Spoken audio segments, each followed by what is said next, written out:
the red corner. Andrew Farrell from the Legends Gym in the blue. As you can see, just the slightly taller of the two men, only marginally though. So, third bout this evening here at the Grey Civic Hall for the EBA. Jace McFarlane in the blue shorts, Andrew Farrell in the black. And Farrell leading with the double jab and straight right to the body. Lively start from the man in the blue corner. Yeah, he's strong right well. You see that straight away. Caught him there with that clean shot. Maybe it buzzed him, maybe it was balance. Forcing Jace McFarlane to tuck up there, ducking and diving, rolling to try and get out of trouble. It's a fast start, as we said, from Andrew here in the blue corner. And that overhand right lands again, Richie. He's caught that right on the top of the head 2 or 3 times. He wants to be careful. If he's not actually buzzing, he might hurt his hands there. So as long as he's landing on the face, trying not to land on the head, they should get a good bit of success out of that shot. Well, the other problem for Jace there is a couple of times he switched that left down to the rib cage there, and it's a hard start for Jace McFarlane. Not really had a chance to work his way into this opening round. He hasn't had a chance, but if you watch him, he's kept his hands nice and tight. He's not really panicked all that much. Maybe he's saving, but he's losing the round, but he's composed, he's tight, and he's not getting clean shots. As you said, that those big right hands, they might look good from the back of the auditorium, but they are landing on the gloves of Jace McFarlane. If he lands on clean, you never know. They are big shots, but he does seem to be nice and composed with them hands nice and tight. We'll see. Yes, Jace McFarlane rolling those shoulders to try and get out of trouble there. Switching up and switching down to the body, Andrew Farrell. The only concern for him is a lot of energy expended in this opening round and beginning to breathe heavily already. Before you said that, I was just thinking, he's thrown 4 shots, he's thrown 14 shots, you know, big shots as well. Can he do that for 3 rounds? Maybe he's going to open up in the later rounds. I don't know how experienced he is, but maybe he knows he can do it. Maybe he's really hyped at the start of the fight. We'll see. It's still early days. Yes, we mentioned before in previous bouts how important it is to stay composed and get through that opening round and have a good look at your opponent. Well, Andrew Farrell's, he set his stall out early here. He, as you said, thrown an incredible amount of shots. My worry for him is, as you rightly said, Richie, Jace McFarlane, he's taken very little clean here. I think Andrew, the blue corner, won the round. I think he won the round really and convincingly. The only concern is, will he keep it up for the whole fight? Maybe he'll come out stronger now. Maybe they knew about him and thought, right, he's going to come out strong, but he'll blow if you let him work. And as we saw, Jace, his guard was pretty tight throughout that round, wasn't it? I mean, yes, he was outworked, but he didn't really, apart from a couple of body shots, he took a lot of them on the gloves, didn't he? He's got a beautifully tight guard. Just notice his elbows are tucked in nicely, hands by his cheeks. Yes, he lost the round, but we can't really fault his defence. Although blue corner hit him with some really good shots. If he keeps it up, it's a good fight for him and a hard fight for him. So he's up and out of the stall early as well. So with round 2 coming up, the question mark here is, has Andrew Farrell come out too fast, or has he got a lot more in the tank? As we both agree, he certainly took that opening round for the judges. No doubt about that, but Jace McFarlane is unharmed. As Richie said, he was off his stool the first. That said, even if those 2 factors come in, we've got to see Jace work more this round, haven't we? He should do more for his own sake anyway. There's one thing is letting your opponent burn themselves out, which I'm a big fan of, letting them burn themselves out.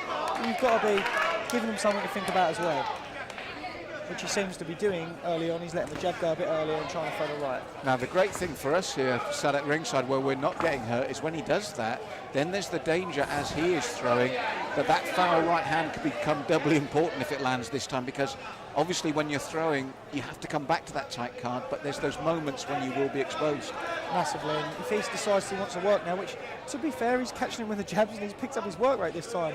He does look like he's feeling the pace now. Oh, as I say that, he lands an absolute peach of a shot as I say it. That's right, and this is the thing that was so exciting about this round. Jace McFarlane, as we've agreed, has to start throwing his own leather, has to start... Oh, he's rocked there. That right over the top for the first time landed above the ear. And Jace McFarlane shaking his head. I think maybe something bothered him. I don't know if he was complaining or he's actually hurt.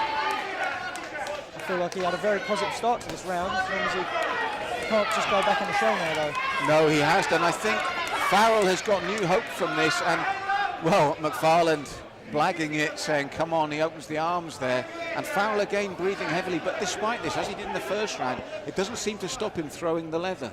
No, he's blowing, but it's not bothering him, he's still fighting for it. I'm not sure he's hurting him as much as we feel he is, because he seems to, although he's walking back, his body language isn't saying that he's as hurt as you might think. Maybe every now and then he does, but he's taking it well and his defence is great. Yes, nice shoulder rolls, nice head movement there from McFarlane. And as we said, he did throw more early, but I'd be interested to see what it was about midway. And again, he gives it little indications. He doesn't like getting hit on that nose. His nose just started to bleed. Maybe he's damaged his nose now. He looks a bit faded.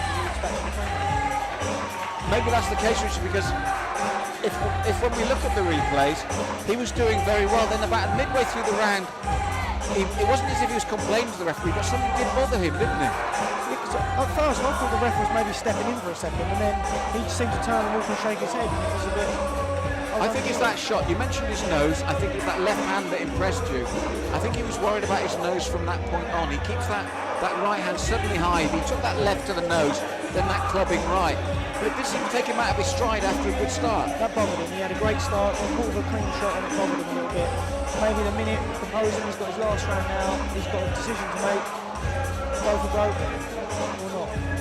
In Farrell's favour, he shut out his stall early. He threw the punches. Both rounds, towards the end of the round, we saw him breathing heavily, but he managed to maintain the discipline to still keep the shots coming. It hasn't bothered him. No. Maybe perhaps it's how he breathes. Some people warm into the fight, and that's how they look. He might not be feeling it as much as we think. And he looks like he's still up for the next round. As he looks at his body language is positive. So after a promising start to the second round, we've still got Jace McFarlane both rounds behind, and Andrew Farrell has continued the way he started the first two.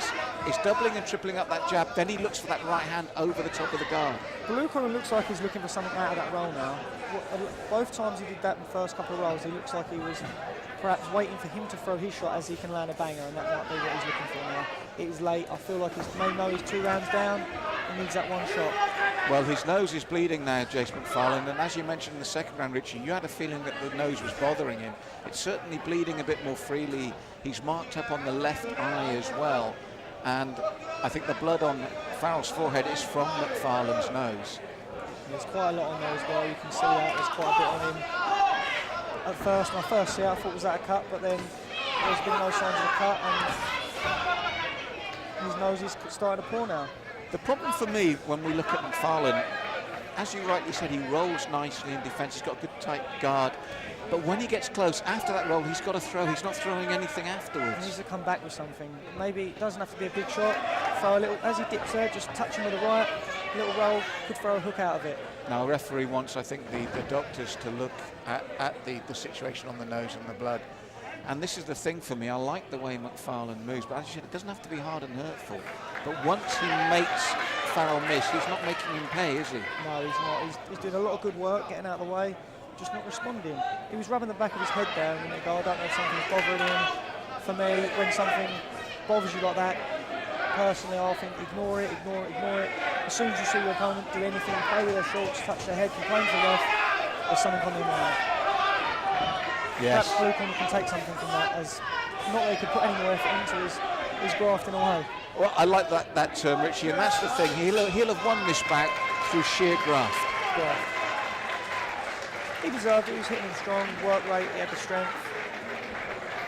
Now, I've got to be honest, when we watch the replays, I'm a bit frustrated by McFarlane because he's got a tight guard, he moves nicely, and he did a lot of things right, but what I feel is when he got to the right position and made Farrell miss, he didn't capitalise on that. Yeah, he created himself a lot of opportunities, but didn't take the opportunities that he created. His defence and head movement was brilliant. Take this back. Ladies and gentlemen, after 3.5 rounds of EBA Boxing, we do have a unanimous decision. And that decision goes in 3.5. The blue corner.